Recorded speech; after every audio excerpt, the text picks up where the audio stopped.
nada ofrecer una disculpa, ya que el clima y esta situación de estar participando en la semana ya acabó con mi garganta y también con mi voz. Por lo tanto, también va a ser lo más breve posible esta participación.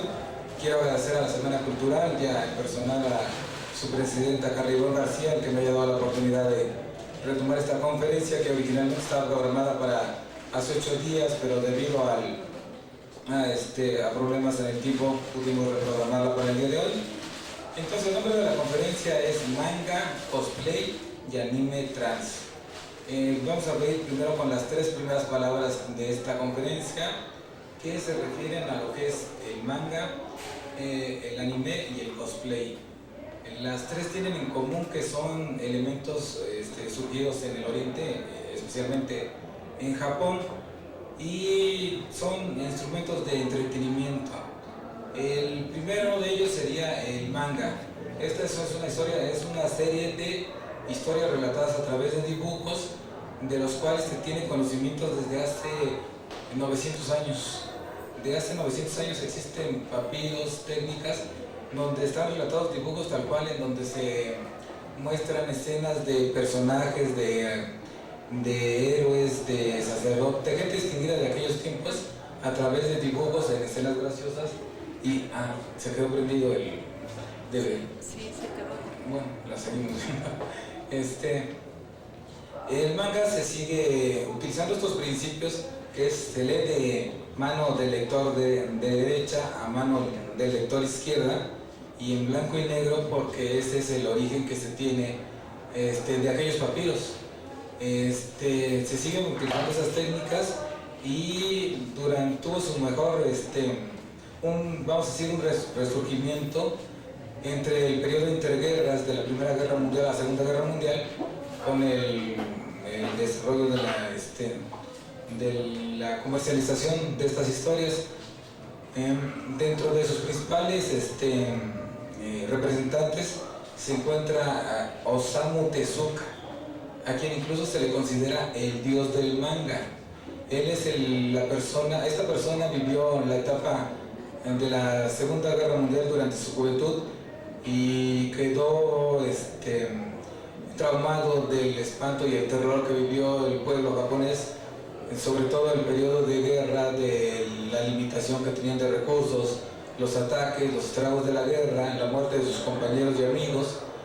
Y entonces él dijo que todo este sacrificio no podía quedar ignorado. Entonces lo trató de llevar de una manera menos cruel, pero de una manera que no se quedara olvidada, ¿no? Que la humanidad entendiera que no se podían repetir esas escenas que se vivieron durante la Segunda Guerra Mundial. Y él es el creador de los famosos ojos grandes de las caricaturas japonesas. Él diseñó casi todas las técnicas que se utilizan el día de hoy, básicamente a unas técnicas de dibujo, de pintado, y él relataba en algunas de las historias que tienen consideradas, que él quiso hacer sus dibujos más universales, ¿no? Que no se distinguieran únicamente como exclusivos de la cultura japonesa. Entonces trató de darle tonos más universales que correspondieran a todo el mundo. Y casi todos los mangakas, así se le llama a los dibujantes, siguen utilizando estas técnicas hasta el día de hoy, ¿no? Otros de los, de ahí, con las técnicas de animación de cine occidentales, de las que se inventaron a finales del siglo XIX, se llevó a la misma técnica de reproducir estos dibujos de manera repetida, una y otra vez, para darle la intención de movimiento. A esto es lo que nosotros en Occidente llamamos animación, y los japoneses en forma abreviada llaman anime.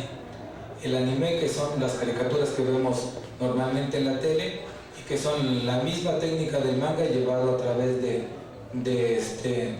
principios de fotografía y de cine a una representación de cartones animados o de películas, ¿no? Dentro del anime, se considera, es un producto bastante caro. Hacer anime es muy caro, y obviamente el consumo local para el pueblo japonés no justificaba los gastos que esto implicaba.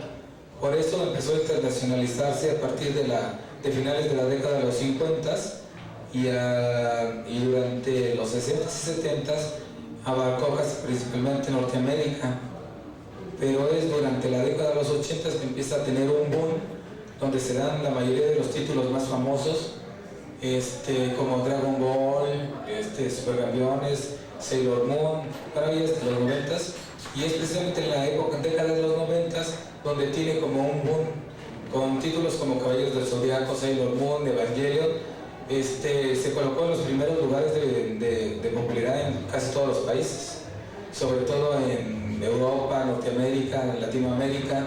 Consumimos mucho este producto como parte de la competencia normal que existe entre también de parte de Occidente, pues se han utilizado todos los medios, tanto legales como no legales, y eso ha hecho que tuviera un decaimiento durante los principios de este siglo. Sin embargo, la gente continúa consumiendo muchos de estos productos gracias a que están disponibles tanto en internet como por la televisión de paga, como otras herramientas, ¿no? Se pueden adquirir videos en DVDs, en Blu-ray, etc. Y la tercera palabra que nos faltaba era el cosplay. El cosplay de esta palabra occidental, crossplay, que significa, que va relacionado al disfraz, a la acción de disfrazarse de los personajes de las caricaturas, de los dibujos animados. En Japón ahora sí que se utiliza la palabra al cosplay, y a través de ellos ya no se disfrazan de los superhéroes occidentales, de Superman, del Hombre Araña, de Batman, de la Guerra de las Galaxias, o de Viaje de Estrellas, etc. Ellos empiezan a retomar los disfraces de sus propios dibujos. Así de repente hay centenares de personas que se disfrazan de chicas colegialas, de las Sailors, de Goku, de todos los personajes de caricaturas. Entonces todos estos elementos que han sido muy bien aceptados, al menos en todo lo que es nuestra cultura occidental y principalmente en nuestro país, han tenido una oportunidad de expresión de varias ramas de la actividad cultural, ¿no?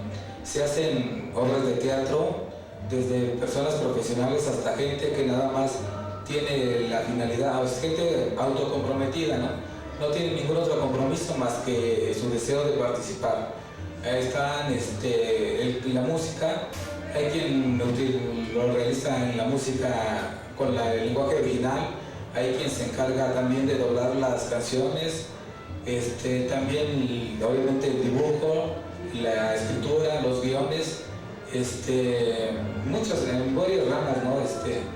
Y para todo eso se realizan actividades donde las gentes que tienen estos gustos conviven a través de convenciones. En México las convenciones que nos llegaron a manera de muy parecidas a las que se hacen en Estados Unidos, como la Comic Con, empezaron a mediados de la década de los 90s, ya convenciones bien organizadas. De las primeras que se las desarrolló Editorial Beat, y fueron la Bexip, que se fue transformando en la Conque, luego vino la Mole y finalmente la TNT. Estas convenciones que en México no tienen publicidad, por ejemplo en televisión o en estos medios, reúnen cada 3 o 4 meses a más de 10,000 personas. 10,000 personas que tienen un potencial de compra porque adquieren productos que ahí se venden, como pueden ser pósters, caricaturas, juguetes, van a conciertos, eventos, también intercambio de lo que se conoce como gusto de transferencia, de intercambio de información, ¿no? Hay mucha información que se queda a la deriva porque el autor considera que es una información que ya se da por hecha, conocida, o que el lector la puede adicionar o crear a su gusto. Esto, hay gente que se reúne para crear todo lo que es el mundo alrededor, por ejemplo, de Dragon Ball. Ahora que se hizo la película, se organizaron para solicitar que las voces originales con las que había aparecido la caricatura en México volvieran a participar en la película. Lo mismo hay concursos de karaoke, concursos de cosplay. Y el cosplay en México es una actividad muy realizada. Yo cuando fui a las primeras conferencias había nada más unas cuantas personas que se disfrazaban de cosplay. En esta última convención que tuve la oportunidad de participar, el 90% de los asistentes hicieron cosplay, a tal grado que antes se nos invitaba, o sea, la gente que iba de cosplay ya no se le cobraba la entrada. Esto ya no fue posible porque muy poca gente hubiera podido pagar la entrada. Y por último, en esto quisiera comentarles cómo interfiere la comunidad trans, en donde yo considero a la comunidad travesti, transgénero y transexual dentro de estas actividades, ¿no? Y para lo cual pues les relato brevemente mi experiencia personal, cómo me ha ido a mí en esto, ¿no? Yo, pues los primeros mangas que tuve la oportunidad de leer sin que yo supiera que eran mangas, fueron los libros de Heidi, que eran de mis tiempos y que me los compraban a mí para aprender a leer, y yo no sabía que eso era manga. El primer anime que vi fue el de la Princesa Caballero, algo significativo porque tiene que ver con el rollo del travestismo. La historia se basa en un reino donde van a ser el heredero, pero resulta que nace niña y las mujeres no podían acceder al trono. Entonces sus padres, para evitar problemas de conflictos entre los miembros del reino, deciden vestirlo de hombre y hacer pasar a la gente como si fuera hombre. Y de ahí se desenfrena toda una serie de situaciones. Este anime también es de Osamu Tezuka. Los animes que ya marcaron mi vida fueron, por ejemplo, Candy Candy o Remy. Remy, que era una serie que en su momento tenía más rating que la telenovela del Canal de las Estrellas. O sea, que la novela estelar era menos vista que Remy. Una historia que es un sufrimiento completo todo el tiempo, desde que se le mueren, bueno, para no decir, hay una infinidad de muertes, el niño es apartado de su familia y toda una serie de sufrimiento. La serie es todo sufrimiento. Y luego aparecieron lo que es considerado como en la década de oro de los 90s, lo que es Sailor Moon. Y Sailor Moon, pues para mí en lo personal es el anime que más me gusta. La historia de una niña que miedosa, insegura, no le gusta estudiar, le gusta comer o lasanear, pero que tiene la misión de salvar el mundo, ¿no? Entonces, ¿cómo va a adquirir esta capacidad? ¿Cómo va a adquirir estos poderes? ¿Cómo se va a dar toda esta situación? Además es una serie donde aparecen infinidad de personajes de la comunidad LGBT. Hay personas, hay enamorados del mismo sexo en ambos casos. Hay personajes travestidos, tanto de mujeres que se visten con ropa de hombre como hombres que se visten con ropa de mujer. Aparecen también escenas que se prestan a confusión entre si lo que están viviendo dos personas es un apoyo solidario o es ya algo más, es un amor. Todo esto lamentablemente en México no se puede distinguir muy bien por la censura, ¿no? En México nos llega lamentablemente muy censurada esta información. Todo esto es recortado. Existen incluso ahora en YouTube los videos donde están las escenas en español que se pudieron traducir y las partes japonesas.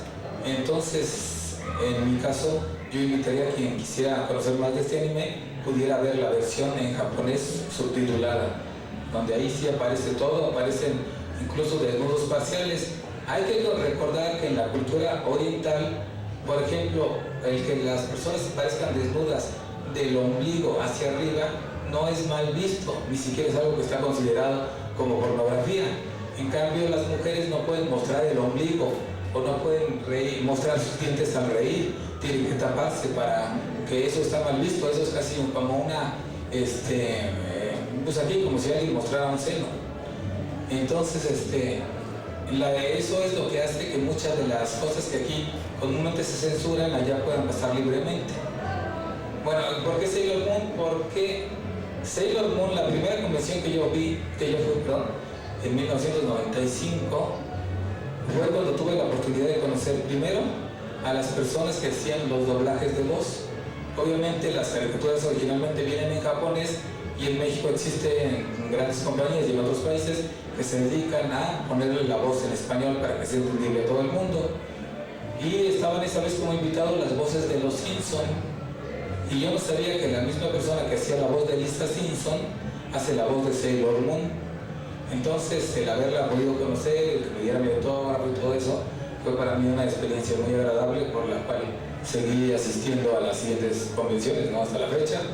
También vi por primera vez a chicas que iban vestidas como la Sailor y pues se veían también bastante bien como ellas mismas. Entonces esto siempre me motivó a buscar el hecho de yo tener la oportunidad también de participar, ¿no? A través de hacer un cosplay, pero yo tenía además la duda de cómo sería yo recibida siendo una persona transgénero. O sea que yo, siendo varón, portara un traje de cosplay de dama o de mujer. Para mí no ha sido fácil, porque pues, es la misma sociedad, somos las mismas personas, solo tenemos esta visión en particular y existen los mismos prejuicios, miedos, identidades, pero sin embargo yo no fui la primera, por lo increíble, o sea, no fui ni la primera ni la única. Cuando yo empecé a ir ya había personas que hacían cosplay, se llama crossplay, al hecho de que los hombres se vistan con ropa de mujer y que las mujeres se vistan con ropa de hombre, ya había en aquellos años. Y entonces cuando yo participé, pues incluso he recibido tips, consejos de personas más especializadas. Me han tratado con respeto, yo siento que el mismo que yo les he podido otorgar.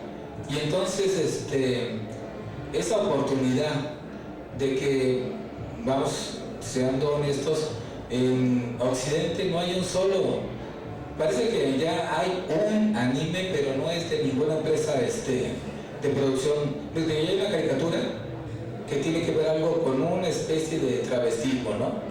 Regularmente es Bugs Bunny que se pone un vestido o que se pinta los labios, o es el Pato Lucas que sale vestido de mujer y hasta ahí se acabó, ¿no? En cambio, en Japón, el 2% de su producción de anime tiene algo que ver con los temas relacionados a la comunidad LGBT, ¿no? En ella se habla de travestismo, se habla de homosexualidad, se habla de lesbianismo.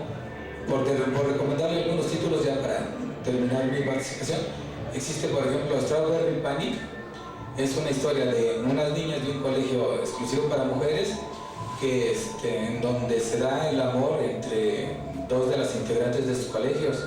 Existe por ejemplo también una historia que se llama Princess, caso contrario, es un colegio exclusivo para varones, pero ante la necesidad de esa presencia femenina deciden los demás estudiantes de la escuela vestir a 3 de sus compañeros para que ellos hagan las actividades de porristas, doncellas, los estimulen para participación en concursos, juegos, etc., ¿no? Y así hay una serie. Obviamente hoy en día, gracias al internet, tenemos una gran lista. Si alguien de ustedes está interesado, ahí en la semana voy a compartir las información, links y todo eso. Y en lo personal, pues yo siempre he tratado de ver todo esto a través de la manera más legal. Existen varios canales gratuitos, legales, donde se pueden conseguir las series completas sin censura y están disponibles para que ya sea que los pueda uno bajar, copiar, o ver directamente online, ¿no? Entonces, pues cada día crece más esto. Y ahora sí que en esta próxima convención hay quienes han convocado al primer contingente trans para participar en la próxima TNT. Digo, en lo personal yo nomás paso ese dato. Yo llevo años asistiendo con varias de mis amigas y pues hasta donde yo sé eso sería un contingente trans, pero bueno, igual yo sé que son hombres, son oportunidades, pero sí, es una oportunidad más de convivir, ¿no? Para nosotros, al menos nosotros los transgéneros, que se nos identifica nada más con la diversión, o el antro, o la prostitución, o cosas así, solo aparecemos en los medios cuando hay crímenes de odio, todo esto, pues aquí está un canal más, ¿no? Solamente lo que ha sido es, la intención de esta participación es presentar un canal más donde se pueden presentar este tipo de, donde también podemos desarrollar esta necesidad de vivir que tenemos algunas de las personas que formamos parte de la comunidad. Pues sería eso todo por mi participación. Muchísimas gracias.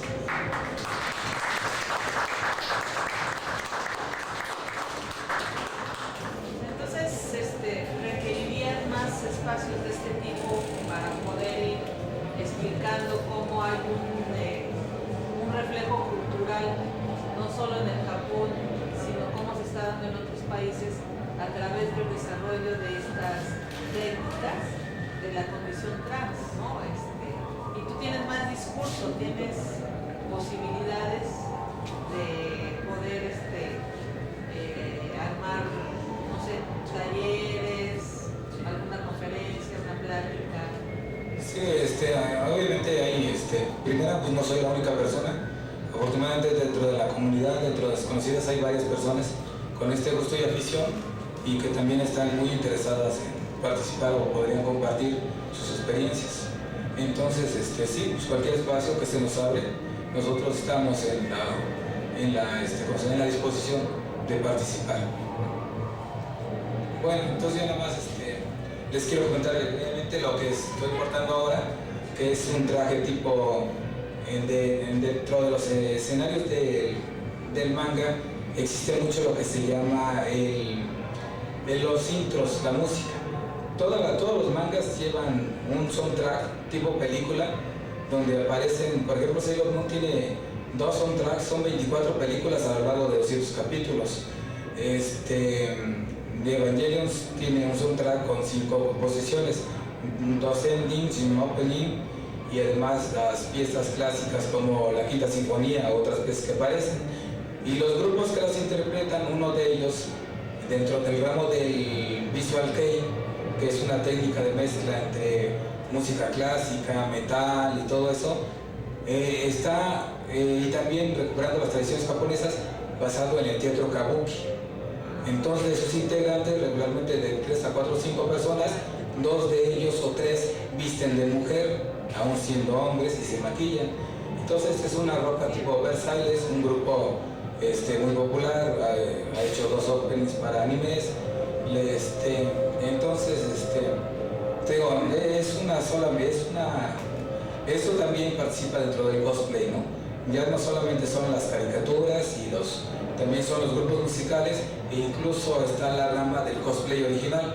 Aquella persona que se le ocurra diseñar un cosplay parecido en esos, lo puede desarrollar y participa también dentro de él. Pues ahora sí, muchísimas gracias.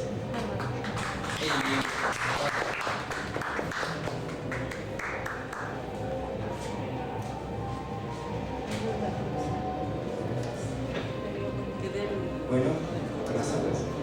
Pues a nombre del comité organizador, te otorgamos este reconocimiento por tu participación en esta Semana Cultural Trans. Muchas gracias.